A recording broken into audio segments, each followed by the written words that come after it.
Hello. हाँ बच्चों, आपका कॉलेज में स्वागत है। मैं आपको इकोनॉमिक्स पढ़ाऊँगी। मेरा नाम मिसेस सुमन डाड है। इकोनॉमिक्स में बच्चों आपके दो पेपर चलेंगे। एक तो है माइक्रो इकोनॉमिक्स और एक है इंडियन इकोनॉमिक्स। ठीक है, तो आपने ट्वेल्थ में इकोनॉमिक्स ज़रूर पढ़ी होगी और माइक्रो और इंडियन इकोनॉमिक्स भी आपने पढ़ी होगी। आपने बहुत ही अच्छा सब्जेक्ट लिया है। इकोनॉमिक्स जो है बहुत ही अच्छा सब्जेक्ट है और इसमें जो अपना माइक्रो और इंडियन है दोनों फर्स्ट ईयर में बहुत ही अच्छे पेपर हैं। और इकोनॉमिक्स जो है इसका बहुत अच्छा स्कोप है, काफ़ी सारी चीज़ों में ये काम आता है और आर्ट्स में तो ये बहुत ही एक अच्छा सब्जेक्ट है। और आप रेगुलर पढ़ते रहिए तो इकोनॉमिक्स जो है वो आपको इतना टफ नहीं लगेगा। तो मैं आपको कौन सा पेपर पढ़ाऊँगी? First paper microeconomics. ठीक है, या आपने व्यष्टि अर्थशास्त्र नाम सुना होगा तो वो मैं पढ़ाऊँगी। तो व्यष्टि अर्थशास्त्र जो है इसका मेन उद्देश्य क्या है कि इससे आप जो है माइक्रो के बेसिक कंसेप्ट समझेंगे, क्या क्या खास बातें आती है माइक्रो में और उसको रियल वर्ल्ड में हम इसको लागू कैसे करते हैं, माइक्रो हमारे क्या काम आता है।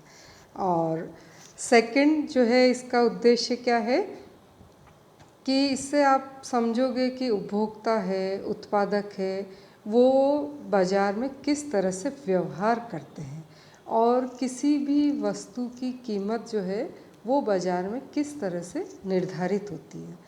तो हम क्या देखेंगे इसमें? उपभोक्ता का व्यवहार देखेंगे, उत्पादक का व्यवहार देखेंगे और इससे फिर कैसे वस्तुओं की कीमतें जो है वो निर्धारित होती है। फिर और हम क्या देखेंगे कि जो उत्पादन के साधन है उनकी कीमतें किस तरह से निर्धारित होती है मार्केट में, वो चीज़ भी हम देखेंगे इसमें। तो इकोनॉमिक्स के मेन कौन कौन से पार्ट होते हैं? 5 पार्ट होते हैं: उपभोग, उत्पादन, विनिमय, वितरण और राजस्व। तो ये जो 4 पार्ट मैंने आपको बताए कौन कौन से? उपभोग, उत्पादन, विनिमय और वितरण। तो ये चारों जो है किसके पार्ट है? माइक्रो इकोनॉमिक्स के पार्ट है। तो इन चारों को हम काफ़ी डिटेल में अच्छी तरह से हम पढ़ेंगे। ठीक है, तो सबसे पहले मैं आपको इसका सिलेबस बता देती हूँ। तो ये सिलेबस मैं आपको पीडीएफ भी डाल रही हूँ, तो वहाँ से आप देख लीजिए और इस वीडियो में भी जो है सिलेबस है। तो पहले आप नोट करिए, माइक्रो इकोनॉमिक्स का सिलेबस है। इसमें अपनी 5 यूनिट्स है बच्चों। ठीक है, तो फर्स्ट यूनिट है कौन सी? इंट्रोडक्टरी पार्ट है फर्स्ट यूनिट, इंट्रोडक्शन। इसमें हम क्या लेंगे? डेफिनेशन ऑफ इकोनॉमिक्स या अर्थशास्त्र की परिभाषा। ठीक है, हम जानते हैं परिभाषाएं कौन कौन सी है। एक वेल्थ, दूसरी वेलफेयर, तीसरी scarcity and fourth development related definition. ठीक है, धन, कल्याण, दुर्लभता और विकास से संबंधित परिभाषा। ठीक है, तो सबसे पहले हम क्या देखेंगे कि अर्थशास्त्र की परिभाषा क्या है, अर्थशास्त्र क्या है, विभिन्न अर्थशास्त्रियों ने इसके लिए क्या क्या परिभाषाएं दी है। समय के साथ जो है परिभाषाएं बदलती रही है। ठीक है, फिर सेकंड चैप्टर हमारा कौन सा होगा? Nature and scope of economics, मतलब अर्थशास्त्र की प्रकृति क्या है, इसका क्षेत्र क्या है, हम इसमें क्या क्या पढ़ते हैं, किस तरह का विज्ञान अर्थशास्त्र है और कौन कौन सी चीज़ें हम इसमें पढ़ते हैं। तो अभी मैंने आपको बताया उपभोग, उत्पादन, विनिमय, वितरण, राजस्व। या तो हम ऐसे बांट सकते हैं या फिर हम माइक्रो और मैक्रो, व्यष्टि और समष्टि अर्थशास्त्र के रूप में इकोनॉमिक्स को बांट सकते हैं। ठीक है, फिर है मेथड्स ऑफ स्टडी इकोनॉमिक्स, कि अर्थशास्त्र को पढ़ने के तरीके क्या है, विधियाँ क्या है। तो इसमें है एक तो इंडक्टिव और एक डिडक्टिव मेथड, या आपने नाम सुना होगा निगमन एवं आगमन विधियाँ। ठीक है, डिडक्टिव और इंडक्टिव मेथड पढ़ेंगे। फिर हम देखेंगे माइक्रो और मैक्रो इकोनॉमिक्स अलग अलग से क्या है, ठीक है, दोनों में क्या डिफरेंस है, दोनों में हम क्या क्या चीज़ें पढ़ते हैं, तो माइक्रो और मैक्रो देखेंगे। फिर स्टैटिक एंड डायनेमिक एनालिसिस, मतलब स्टैटिक एंड डायनेमिक एनालिसिस मतलब स्थैतिक एवं प्रायोगिक विश्लेषण पढ़ेंगे। फिर द कंसेप्ट ऑफ इक्विलिब्रियम, संतुलन क्या है ना, संतुलन की अवधारणा देखेंगे। आंशिक और सामान्य संतुलन क्या है, ये चीज़ें हम इसमें पढ़ेंगे। तो फर्स्ट यूनिट आपकी इकोनॉमिक्स के इंट्रोडक्शन वाली होगी, जिसमें आप इकोनॉमिक्स के बारे में पूरा जानेंगे, पहचानेंगे। इकोनॉमिक्स क्या चीज़ है, हम इसमें क्या पढ़ते हैं, विभिन्न अर्थशास्त्रियों ने क्या क्या परिभाषाएं दी है, और कौन सी पद्धतियों से, कौन से तरीके से हम इकोनॉमिक्स को पढ़ते हैं। ठीक है, तो ये आपका फर्स्ट यूनिट हो गया। अब इसके बाद यूनिट सेकंड, ठीक है, तो यूनिट सेकंड जो है ये क्या है, कंज्यूमर बिहेवियर, ठीक है, उपभोक्ता के व्यवहार पर आधारित है। तो आप जानते हैं कि किसी भी अर्थव्यवस्था में उपभोक्ता जो है वो एक राजा होता है, बिल्कुल उसकी पसंद के हिसाब से चीज़ों का उत्पादन होता है। तो उपभोक्ता क्या चाहता है, हमेशा अपनी संतुष्टि को, अपने सेटिस्फेक्शन को अधिकतम करना चाहता है। वो जो भी पैसा खर्च करता है उसको लगता है कि उसका ऑप्टिमम यूज़ हो, उसे अधिकतम संतुष्टि मिले। तो इसके लिए विभिन्न प्रकार के सिद्धांत बने हैं। ठीक है, तो उपभोक्ता के व्यवहार में हम क्या क्या देखेंगे। सबसे पहले यूटिलिटी एनालिसिस, कोई भी हम चीज़ खरीदते तो उससे हमको क्या मिलती है, उपयोगिता मिलती है। तो इसमें हम क्या देखेंगे, उपयोगिता विश्लेषण। अब उपयोगिता जो है, कुछ लोग तो कहते हैं कि हम इसकी गणना कर सकते हैं, कुछ लोग कहते हैं हम उपयोगिता की गणना नहीं कर सकते हैं। तो इसके दो तरह के विचार हैं। सबसे पहले हम कौन सा लेंगे, गणनावाचक विचार या कार्डिनल अप्रोच। ठीक है, तो इस कार्डिनल अप्रोच में मार्शल ने दिया था। इसमें हम पढ़ेंगे एक तो law of diminishing marginal utility या सीमांत उपयोगिता ह्रास नियम। ठीक है, एक तो law of diminishing marginal utility और दूसरा law of equi marginal utility. ठीक है, तो इस गणनावाचक में दो सिद्धांत देखने आपको, एक तो सीमांत उपयोगिता ह्रास नियम और एक सम सीमांत उपयोगिता नियम। ठीक है, फिर इसके बाद है क्रमवाचक दृष्टिकोण या ऑर्डिनल अप्रोच। ठीक है, ऑर्डिनल अप्रोच जो है वो हिक्स ने दी थी, हिक्स और एलन दोनों ने दी थी। तो यहाँ आपको हिक्स का दृष्टिकोण देखना है, इनडिफरेंस कर्व एनालिसिस या उदासीनता या तटस्थ वक्र विश्लेषण, ये आपने ज़रूर पढ़ा होगा। ठीक है, उदासीनता वक्र विश्लेषण। ठीक है, इसमें उपभोक्ता क्या रहता है, विभिन्न जो है इस उदासीनता वक्रों के मध्य एक वक्र के उस पर वो क्या रहता है, उदासीन रहता है विभिन्न बिंदुओं पर, तो इसलिए हम इसको उदासीनता वक्र कहते हैं। तो इस उदासीनता वक्र में एक तो कंज्यूमर इक्विलिब्रियम देखना है, मतलब उपभोक्ता का संतुलन देखना है, और price income and substitution effect देखने, मतलब कीमत में परिवर्तन होने पर, आय में परिवर्तन होने पर, और प्रतिस्थापन प्रभाव, इन तीनों प्रकार के प्रभाव हमको देखना है। कौन सा, हिक्स के दृष्टिकोण से। ठीक है, तो आपको इसमें ऑर्डिनल अप्रोच में क्या पढ़ना है, उदासीनता वक्र विश्लेषण। ठीक है, इसमें उपभोक्ता का संतुलन, कीमत प्रभाव, आय प्रभाव और प्रतिस्थापन प्रभाव हिक्स के दृष्टिकोण से। ठीक है, इसके बाद डिमांड जो है कौन करता है, उपभोक्ता करते हैं। तो आपको डिमांड के बारे में पूरा डिटेल पढ़ना है कि डिमांड क्या है, मांग का अर्थ क्या है, लॉ ऑफ डिमांड क्या है, डिमांड कर्व क्या है, मतलब मांग का नियम और मांग वक्र क्या है, ये देखना आपको। फिर इलास्टिसिटी ऑफ डिमांड, मतलब मांग की लोच देखनी है।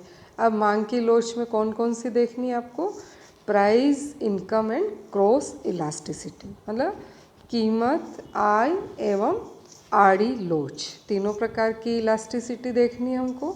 और फिर लास्ट इसमें कंज्यूमर सरप्लस, उपभोक्ता की बचत, क्योंकि उपभोक्ता हमेशा क्या चाहता है कि अपनी आय से अधिकतम संतुष्टि कैसे मिले। ठीक है, तो यहाँ पे हमको उपभोक्ता की बचत को भी देखना है। तो सेकंड यूनिट आपकी क्या होगी, कंज्यूमर बिहेवियर। इसमें कार्डिनल अप्रोच भी है और ऑर्डिनल अप्रोच भी है और इलास्टिसिटी ऑफ डिमांड भी है, डिमांड भी है और कंज्यूमर सरप्लस भी है। ठीक है, तो इस सेकेंड यूनिट में हम उपभोक्ता के व्यवहार का अध्ययन करेंगे। ठीक है, इसके बाद यूनिट थर्ड प्रोड्यूसर्स बिहेवियर। ठीक है, क्योंकि उत्पादन कौन करता है, उत्पादक करता है, तो उत्पादक का व्यवहार कैसा है वो हम इसमें देखेंगे। उत्पादक हमेशा क्या चाहता है, अपने लाभ को अधिकतम करना चाहता है, तो उसके लिए हम विभिन्न सिद्धांत देखेंगे कि किस तरह से उत्पादक जो है वो अपने लाभ को अधिकतम करता है। तो इसमें हम क्या क्या पढ़ेंगे, प्रोडक्शन फंक्शन या उत्पादन फलन देखेंगे और लॉ ऑफ वेरिएबल प्रोपोर्शन कि अगर साधनों के अनुपात में हम परिवर्तन करते हैं तो किस तरह से उत्पादन परिवर्तित होता है, तो परिवर्तनशील अनुपातों का नियम देखेंगे और उत्पत्ति की अवस्थाएं या स्टेजेज ऑफ प्रोडक्शन देखेंगे और आइसोक्वांट्स या सम उत्पाद वक्र देखेंगे। और इसमें हम क्या देखेंगे, सम उत्पाद वक्र में, आइसोक्वांट्स में factor substitution and returns to scale. एक तो साधनों का प्रतिस्थापन देखेंगे और फिर पैमाने के प्रतिफल देखेंगे। ठीक है, फिर फर्म का संतुलन देखेंगे, इक्विलिब्रियम ऑफ द फर्म, कि फर्म का संतुलन कहाँ होता है। फिर फर्म अपने पैमाने का विस्तार कैसे करती है, इसके लिए हम एक्सपांशन पाथ को देखेंगे। ठीक है बच्चों, फिर मतलब उत्पादक जो है किस तरह से उत्पादन करता है, कौन से फलन में किस जगह वो रुकता है, कौन सा कॉम्बिनेशन जो है साधनों का उसके लिए बेस्ट होता है कि जिससे उसको लिस्ट कॉस्ट लगे और प्रॉफिट जो है उसका मैक्सिमम हो। तो इस उत्पादक के व्यवहार के लिए हमको और क्या देखने पड़ेंगे, कॉस्ट एंड रेवेन्यू कर्व्स भी देखने पड़ेंगे। तो इसके लिए आपको क्या पढ़ना, different concept of cost and revenue curves and their relationship, मतलब विभिन्न प्रकार के लागत और आगम कर्व देखेंगे और उनके बीच में क्या संबंध है। ठीक है, क्योंकि उत्पादक को ये दोनों ही काम में लेने पड़ेंगे, दोनों ही देखना पड़ेगा कि कहाँ क्या लागत लगती है और क्या उसको आगम प्राप्त होता है, क्या उसके रेवेन्यूज़ होते हैं। इसी के आधार पर वो डिसाइड करेगा कि उसको कितना उत्पादन करना है। ठीक है, फिर तो यूनिट थर्ड आपकी क्या हो गई, प्रोडक्शन या प्रोड्यूसर बिहेवियर। ठीक है, प्रोडक्शन से रिलेटेड है या उत्पादन से रिलेटेड है। आपकी उपभोग हो गया, उत्पादन हो गया। ठीक है, अब जब उपभोग हो गया, उत्पादन हो गया, इसके बाद थर्ड चीज़ जो आती है वो क्या आती है, विनिमय आता है। ठीक है, या आपकी जो यूनिट फोर्थ है वो क्या है, market forms and commodity price determination. ठीक है, यूनिट 4 में हम क्या पढ़ेंगे कि एक तो बाजार के विभिन्न प्रकार के रूप क्या क्या हैं और वस्तु की कीमत का निर्धारण किस प्रकार से होता है, क्योंकि मार्केट में ही वस्तु बिकेगी। ठीक है, तो वस्तु की कीमत जो है वो यहाँ पे निर्धारित होगी। उपभोक्ता हमेशा कम देना चाहेगा, उत्पादक हमेशा ज़्यादा लेना चाहेगा। तो अब ये किस पर डिपेंड करेगा कि मार्केट किस प्रकार के हैं। ठीक है, तो इसमें हम क्या देखेंगे, टाइप्स ऑफ मार्केट या बाजार के रूप। बाजार कौन कौन से प्रकार के होते हैं, परफेक्ट कंपटीशन होता है और इम्परफेक्ट कंपटीशन होता है। तो पहले हम कौन सा देखेंगे, परफेक्ट कंपटीशन या पूर्ण प्रतियोगिता। तो इसमें हम क्या देखेंगे, characteristics, determination of equilibrium, price and quantity. ठीक है, मतलब पूर्ण प्रतियोगिता की विशेषताएं देखेंगे। ठीक है, और संतुलन का निर्धारण किस चीज़ का, कीमत और उत्पादन की मात्रा का निर्धारण। ठीक है, तो ये हम देखेंगे यहाँ पे कि पूर्ण प्रतियोगिता में क्या विशेषताएं होती है और संतुलन कीमत और मात्रा का निर्धारण जो है वो किस प्रकार से होता है।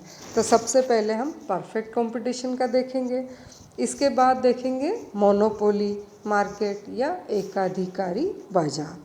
तो एकाधिकारी की क्या विशेषताएं हैं और इसमें संतुलन कीमत और उत्पादन की मात्रा का निर्धारण कैसे होता है वो देखेंगे, मतलब determination of equilibrium price and quantity under monopoly. ठीक है, कि एकाधिकार में किस तरह से संतुलन कीमत और उत्पादन की मात्रा का निर्धारण होता है। ठीक है, तो परफेक्ट कंपटीशन हो गया, मोनोपोली हो गया, और मोनोपोली में और क्या होता है बच्चों कि प्राइस डिस्क्रिमिनेशन होता है, मतलब कीमतों में विभेद होता है। जैसे आप देखते होंगे कि अपनी लाइट्स है, जैसे मान लीजिए बिजली है, तो बिजली में क्या होता है आप देखिए कि हमको घरों में जो बिजली मिलती है उसकी रेट अलग होती है, और जो इंडस्ट्री में बिजली मिलती है उसकी रेट अलग होती है। तो इस चीज़ को हम क्या कहेंगे, प्राइस डिस्क्रिमिनेशन या कीमत विभेद। तो ये भी एक मोनोपोली की विशेषता होती है। ठीक है, तो दो बाजार तो हो गए आपके, एक पूर्ण प्रतियोगिता, दूसरा मोनोपोली। अब इसके बाद तीसरा होता है मोनोपोलिस्टिक कंपटीशन या एकाधिकारात्मक प्रतियोगिता। ठीक है, एकाधिकारात्मक प्रतियोगिता में भी हम क्या करेंगे, इसकी विशेषताएं देखेंगे और इसकी संतुलन कीमत और उत्पादन की मात्रा का निर्धारण देखेंगे, मतलब characteristics and determination of equilibrium price and quantity. ठीक है, तो आपको तीनों मार्केट कौन कौन से, परफेक्ट कंपटीशन, मोनोपोली और मोनोपोलिस्टिक कंपटीशन, तीनों की ही विशेषताएं देखनी है और तीनों की ही संतुलन कीमत और उत्पादन की मात्रा के निर्धारण को देखना है। ठीक है, ये तीन तरह के मार्केट हो गए। लेकिन बच्चों एक चौथा तरह का मार्केट और होता है, उसको हम ओलिगोपोली बोलते हैं या जिसको हम अल्पाधिकार बोलते हैं। ठीक है, तो अल्पाधिकार की भी आपको विशेषताएं देखनी है और इसमें जो है वो कीमतों का निर्धारण थोड़ा अलग प्रकार से होता है। तो इसमें आपको कौन सा पढ़ना है, एक तो प्राइस रिजिडिटी, मतलब कीमत दृढ़ता कि एक फिक्स कर दी कि इससे कम प्राइस हम नहीं करेंगे। ठीक है, price rigidity and kinked demand curve, एक ये होता है किंग्ड डिमांड कर्व, इसको भी हमको पढ़ना है। ठीक है, कि अल्पाधिकार जो है उसमें कीमत और उत्पादन का निर्धारण किस प्रकार से होता है। तो इसमें एक तो क्या हो गया, प्राइस रिजिडिटी और किंग्ड डिमांड कर्व देखना है, और एक कार्टेल भी देखना है कि किस तरह से ये लोग अपने समूह बना लेते हैं, ग्रुप बना लेते हैं और फिर कीमतों का निर्धारण करते हैं। तो आपको अल्पाधिकार को भी पढ़ना है। तो मार्केट फॉर्म्स आपको कितने प्रकार के पढ़ने हैं बच्चों, 4 तरह के। ठीक है, first perfect competition, second monopoly, third monopolistic competition और फोर्थ ओलिगोपोली। तो इन चारों की विशेषताएं देखनी है और चारों की उत्पादन की और कीमत के निर्धारण को देखना है कि मार्केट का फॉर्म बदलने के साथ ही कीमत और उत्पादन के निर्धारण में किस तरह से डिफरेंस आ जाता है, वो चीज़ हम देखेंगे। ठीक है, अब यूनिट 5th आपको देखनी है। यूनिट 5th क्या है, डिस्ट्रीब्यूशन थ्योरी। जो कुछ भी उत्पादित हो रहा है वो क्या होगा, डिस्ट्रीब्यूट होगा। ठीक है, तो डिस्ट्रीब्यूशन किसके बीच में होता है, उत्पत्ति के साधनों के बीच में होता है। उत्पत्ति के कौन कौन से साधन होते हैं बताइए, कौन कौन से होते हैं बच्चों, 5 तरह के। ठीक है, कौन कौन से, भूमि, श्रम, पूंजी। ठीक है, कौन कौन से हो गए, भूमि हो गई, श्रम हो गया, पूंजी हो गई, संगठन हो गया और साहस हो गया। ठीक है, श्रम को क्या मिलता है बच्चों, मजदूरी मिलती है। भूमि को क्या मिलता है, लगान मिलता है। पूंजी को ब्याज मिलता है। ठीक है, और संगठन को वेतन मिलता है और साहसी को क्या मिलता है, लाभ या प्रॉफिट मिलता है। तो इन पांचों की थ्योरीज़ को हमको पढ़ना है। तो इसके सबसे इम्पोर्टेंट इसका क्या है, marginal productivity theory of distribution या वितरण का सीमांत उत्पादकता सिद्धांत। किसी भी साधन को हम उसके जो है उसकी सीमांत उत्पादकता के आधार पर ही जो है उसको जो है उसका रेम्यूनरेशन देते हैं। ठीक है, तो एक तो आपको क्या पढ़ना है, वितरण का सीमांत उत्पादकता सिद्धांत। फिर इसके बाद आपको अलग अलग साधनों के अलग अलग सिद्धांत देखने हैं। तो इसमें थियरीज ऑफ वेज डिटर्मिनेशन, मतलब मजदूरी निर्धारण के सिद्धांत, इसमें subsistence theory and modern theory, मतलब निर्वाह सिद्धांत और आधुनिक सिद्धांत को देखना है। फिर थियरीज ऑफ रेंट, या लगान के सिद्धांत, इसमें भी आपको दो देखना है, एक रिकार्डो का लगान सिद्धांत और एक आधुनिक सिद्धांत देखना है। फिर थियरीज ऑफ इंटरेस्ट या ब्याज के सिद्धांत, इसमें आपको क्लासिकल, कीनेसियन और मॉडर्न तीन तरह के देखना है। क्लासिकल मतलब प्रतिष्ठित सिद्धांत, फिर कीन्स का दृष्टिकोण और तीसरा मॉडर्न दृष्टिकोण या आधुनिक सिद्धांत देखना है। ठीक है।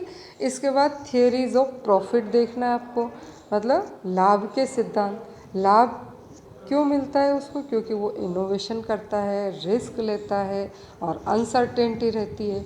तो इसके लिए हमको कौन सा सिद्धांत देखना है? Innovation, risk and uncertainty theory. ठीक है। नव प्रवर्तन, जोखिम एवं अनिश्चितता का सिद्धांत, ये आपको देखना है। ठीक है।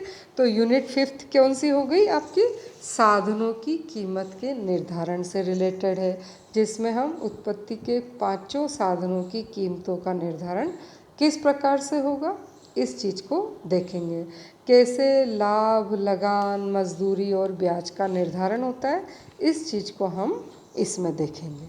ठीक है बच्चों, तो ये पांचों यूनिट आपका सिलेबस है। ठीक है। तो बुक्स के नाम आप, ये लिस्ट इसमें दे रखी है। अगर आप इंग्लिश मीडियम के हैं तो HL आहूजा और कोट्सियानीस जो है वो बहुत अच्छी बुक्स है। ठीक है। HL आहूजा और कोट्सियानीस। ठीक है।